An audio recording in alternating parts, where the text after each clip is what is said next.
Welcome and hello. This is a video exercise in HY-8, and what we'll be doing in this exercise is involving the low flow fish passage feature. That's a feature within HY-8 that allows us to identify which slices of a culvert during low flow can accommodate fish passage.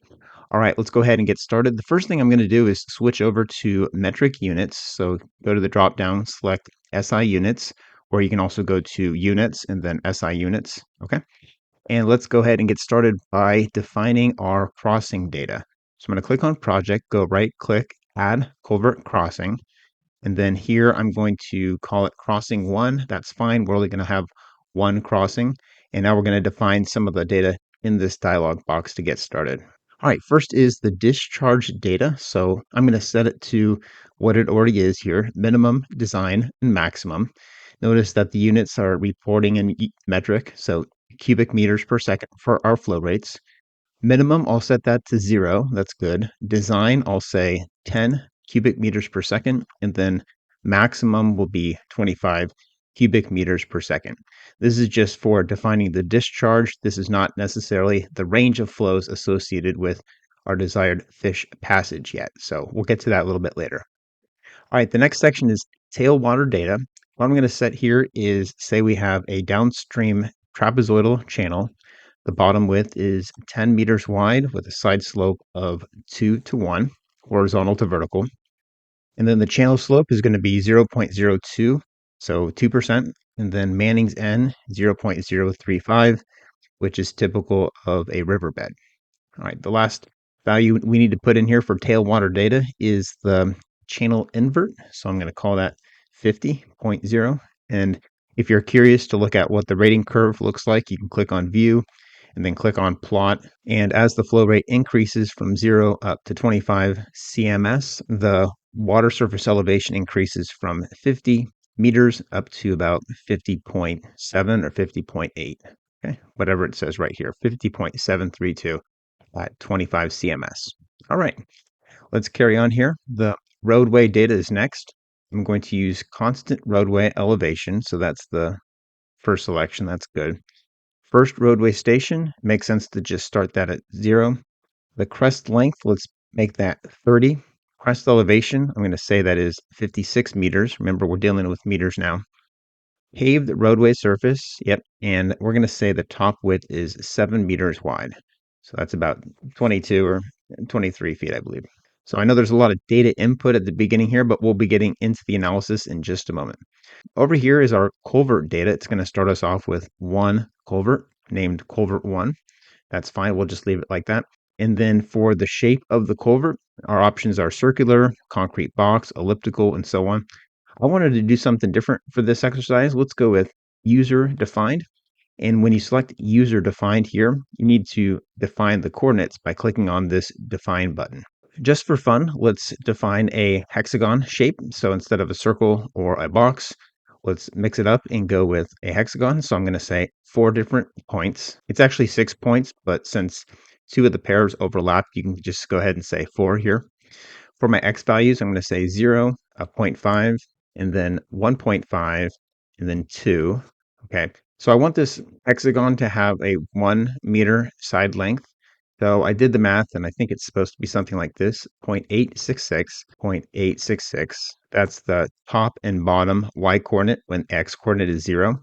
And then the y-coordinate here is going to be double that, 1.732, and 0, 1.732, and 0, and then finally 0.866 and 0.866. Okay, so we can plot that to see what it looks like, and that looks good. We have our 1 meter, which should be 1 meter, 1 meter, 1 meter.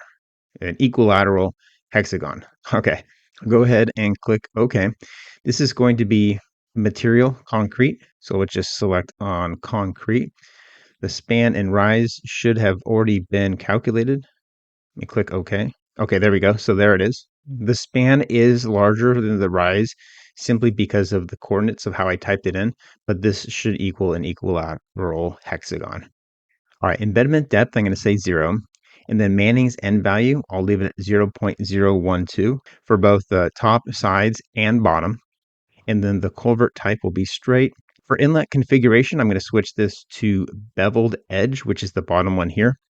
which has a friction coefficient of 0.2. That's the lowest of all the friction coefficients. And then inlet depression will be no. So further down, we have some site data. We're almost ready to calculate. We just got to fill this part in here. I'm going to use the first option for culvert invert data. Inlet station, I'm going to start that at 0. I think that's the way to go there.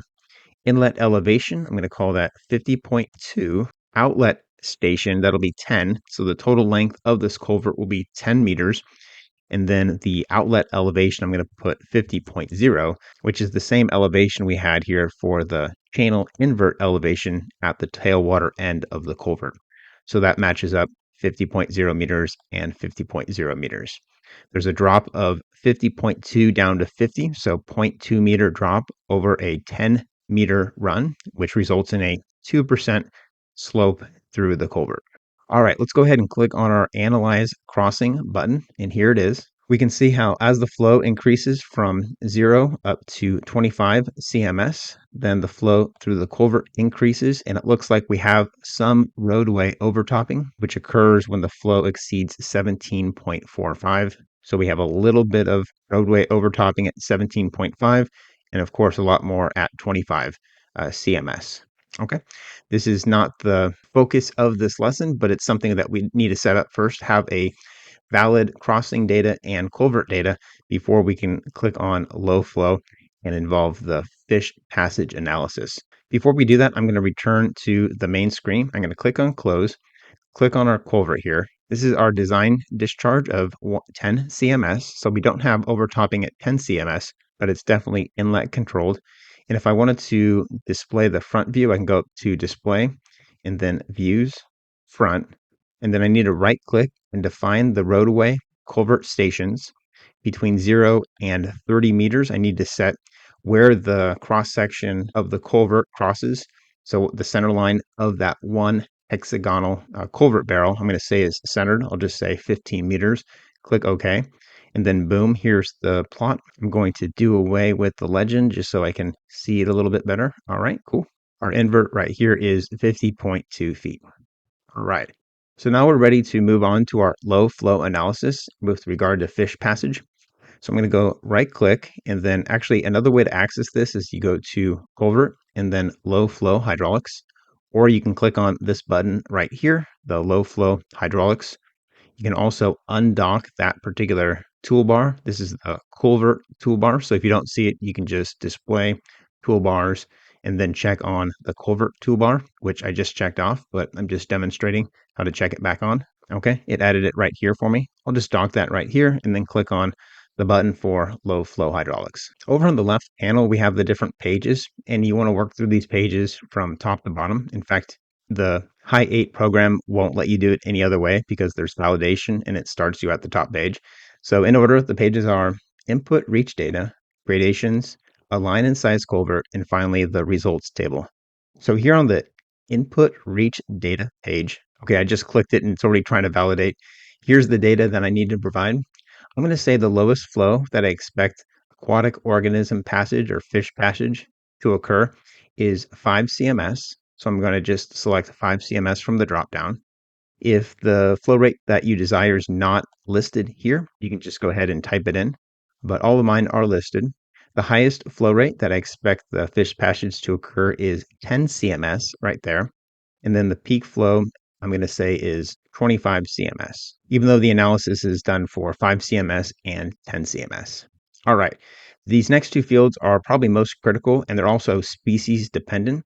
So for instance, if your fish that you're interested in is particularly fast or slow or has a specific depth threshold, this is where we need to input that data. So I'm going to say the max velocity is 1.5 meters per second, which means the flow rate through the culvert during these conditions cannot flow faster than 1.5 meters per second. Otherwise, the fish species that I'm interested in cannot swim upstream through the culvert. The other threshold is minimum depth. So I'm going to say 300 millimeters. That's about 1 foot for the English units, which means that any slice that is shallower than 300 millimeters will not pass. So we have two different criteria that will be checked for each slice once we go to the results table. So So we're not there yet, but we'll see those results a little bit later. All right, model parameters. This is the number of slices. I'm going to start us off with just 5 different slices through our hexagon. All right, so that's it for our input reach data. I'm going to click on gradations data now. In here, we actually don't need to do anything. Our culvert is not an open bottom culvert. It's just concrete on the bottom. In fact, this red message says that if the culvert floor is metal, plastic, or concrete, which it is, clear the gradation data or do not enter the gradation data. So I am not going to enter the gradation data. Next page here is the align and size culvert. What we're seeing on this page here is the same culvert data and site data that we already entered. This should look familiar. Here's our user-defined hexagon shape with a single barrel. Here are the station and elevation values of the culvert itself. And then on the right half of this page, we see the threshold for low flow and high flow hydraulics. And then we also see an option for embedment data and gradation, which we're not going to use. So we're going to have 0 embedment depth, which is 0 right over here. So thankfully, we don't have to do anything on this page either. We can go straight to the results. So we can click on results tab, or also I should probably mention you can click back and next, these 2 buttons down here to advance through these 4 pages within the low flow hydraulics dialog. So we'll click on next. And now we have our results. I'm going to scroll down to the final results, and it says that the threshold is met. And this is referring to at least one of our slices. So if we go down to the bottom half of this dialog, we see that only the first slice out of the 5 slices meet both the requirements. Those requirements are max threshold velocity and the min threshold depth. So what that means is between 0 meters and 0.2 meters from the sidewall of our hexagonal concrete barrel, that the velocity is 0.2 meters per second. That's definitely good because it's less than 1.5. And then the slice depth, the water depth, is 0.84 meters. And that's good because that is more than 0.3 meters. The same is true with the high flow results. The velocity is a little bit higher at 0.25 meters per second, but that's still far below 1.5, 6 times less. And then the slice depth is 1.24, which definitely is more than 0.3, and that's in units of meters. Now, further away from the wall, like all 4 of our other slices, we have a problem, and that problem is that the flow is too fast. So it looks like 0.84 is constant and 1.24 meters is constant for the slice depth, which is well above the 0.3 meter minimum. However, these are way too fast. Our maximum allowable speed is 1.5 meters per second, and we're seeing 2.2, 3.6, 4.8, 2.7, 4.5, 5.6, and so on. It just continues to get faster as the slices get closer to the center of our barrel. So this is good. This is a working culvert for our particular fish species. However, the fish can only swim upstream through the culvert as long as they're within 0.2 meters of each of the sidewalls, and the fish probably know to do that. However, as a culvert designer, we may be interested to know how can we make all of these slices, the entire cross section of our barrel, passable. And to do that, we may be able to get away with modifying the culvert design to at least make 1 or 2 more of these existing slices not too fast, but rather meet both of the threshold criteria. Now, currently what we're looking at is too fast is the problem. So we may want to make some modifications to our culvert to reduce the flow of velocities. However, it can't be so slow that the water depth becomes lower than this 0.3 meter threshold. So what can we do? There's 2 possible solutions that I thought of that we're going to explore in the rest of this exercise, and that is to either increase the number of barrels or to decrease the slope of the culvert, or a combination of both. So let's start off with the first one by increasing the number of barrels. Let's just take a quick look. 2.22 and 2.78 are our velocities through this next slice. That's probably the slice that's most likely going to satisfy the 2 criteria and meet the threshold next. So let's just switch it from 1 barrel to 2 barrels and see how those velocities drop. I'm going to come back to this page here, align and size culvert. And then for number of barrels, right here, I'm going to switch this from a 1 to a 2, and then tab off, let the calculations take place, and then come up to results table, click on that, and boom, it looks like the velocities have decreased. We're down to 1.9, and 2.22, that's meters per second. Still both faster than the required 1.50. So what I'm going to do is add another culvert barrel. I'm going to go back to align and size culvert, change the 2 to a 3, click tab to calculate, and then back to the results page. Now we're down to 1.83 and 2.05. Again, slower flows, but not as slow as the required 1.50. Unfortunately, what's also happening in this situation is that the water depth is also decreasing, and it's starting to get close to our 0.3 meter minimum. And I'm not sure we're going to achieve a water flow velocity of 1.5 before the slice depth becomes less than 0.30.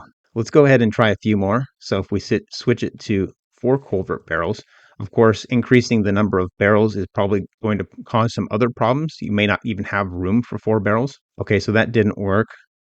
Let's try 5 as our last attempt. Otherwise, we could try something else. So changing the 4 to a 5, tab to the results page, and boom, now our criteria is not met because the slice depth at the low flow is 0.29.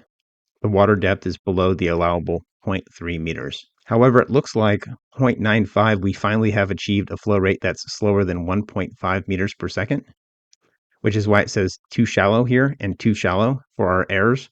Here it's too fast and too shallow. And then for high flow, we're looking at too fast as the violation. All right, so what I'm going to do is reset our culvert back to where we started. So I'm just going to change the number of barrels back to 1 and then click on Results tab. This is where we started first. With our first slice was valid, but everything else was too fast. Next, what I'm going to do is change the slope with just 1 barrel. So let's go to the Align and Size Culvert tab. I'm going to change the slope. How about change the outlet elevation from 50.0 to 50.1? That's going to change this slope from 1%, 2% down to 1%. Let me click on the results table, and it looks like we have the same situation. Only the first slice is satisfied. The next slice definitely has a lower velocity, so it looks like the change is happening sort of in the same manner as increasing the barrels. I'm going to go ahead and make it a completely flat culvert. So instead of 50.1 as being the outlet elevation, I'll just say it's 50.2. So the slope is 0. That's probably not a problem because our outlet station minus our inlet station is 10 minus 0, so that's 10 meters, and it's not a particularly long culvert.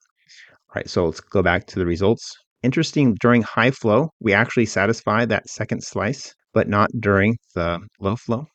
So that's encouraging. Let's try to get this second slice satisfied for low flow and then call it good. And to do that, I don't want to increase the slope. I don't want it to be going uphill, but what we could do is add a second barrel now. So back to the Align and Size culvert. Let's change the number of barrels from 1 to 2 and check the results. There. Oh, interesting. So now the second slice for the low flow is satisfied, but not for the high flow. Let's go ahead and add 1 more barrel. How about let's make this to a 3, tab, results table. Okay, interesting. Success. Now we have safe fish passage for our species from 0 to 0.17 meters, and then from 0.17 meters to 0.33 meters. That's for low flow. And then again for the high flow, all the way from the wall of 0 meters to 0.4 meters. Because it's slow enough, it's less than 1.5 meters per second for all those slices, and the depth is greater than 0.3 meters for the total depth. If we had a different species of fish that could swim faster, see it says too fast, too fast, too fast. That's the problem. What's the highest flow velocities? We have 1.8, 2.3, 2.6, 2.25, 2.78, 3.17. If this is the highest velocity, but if we could have a fish that could swim faster than 3.17 meters per second, all of these criteria would be passed and it could swim upstream through our culvert at any distance from the wall. So just for fun, let's go ahead and type in 3.5 meters per second. That seems like a pretty fast speed, but let's just see make sure it works. I'm going to go back to my input reach data, and then for maximum threshold velocity, I'll change 1.5 to 3.5 meters per second. Then I'll tab off and then click on the results table. Boom, threshold is met for our super fast fish because 3.5 is now the maximum velocity and 3.17 is the fastest that our designated high flow values will generate through the very center of our hexagonal shaped culvert barrel. Now, if we change the high flow values as well, we could go back to our reach data, say instead of 20 or 10 CMS, change it to 20, and then click on results. And now the flow rate exceeds 3.5, see 3.7 and 4.3. It's now saying the flow is too fast. So anyway, I hope this exercise was helpful to help you understand the calculator that's built into this low flow hydraulics module within HY-8. You saw us change a number of the different parameters, such as the number of barrels, the culvert slope, as well as the threshold values like velocity, depth, and then the high and low flows to determine whether or not our fish species can pass through a culvert from the downstream end to the upstream end, and if so, how far they need to be from the wall to be able to make that passage.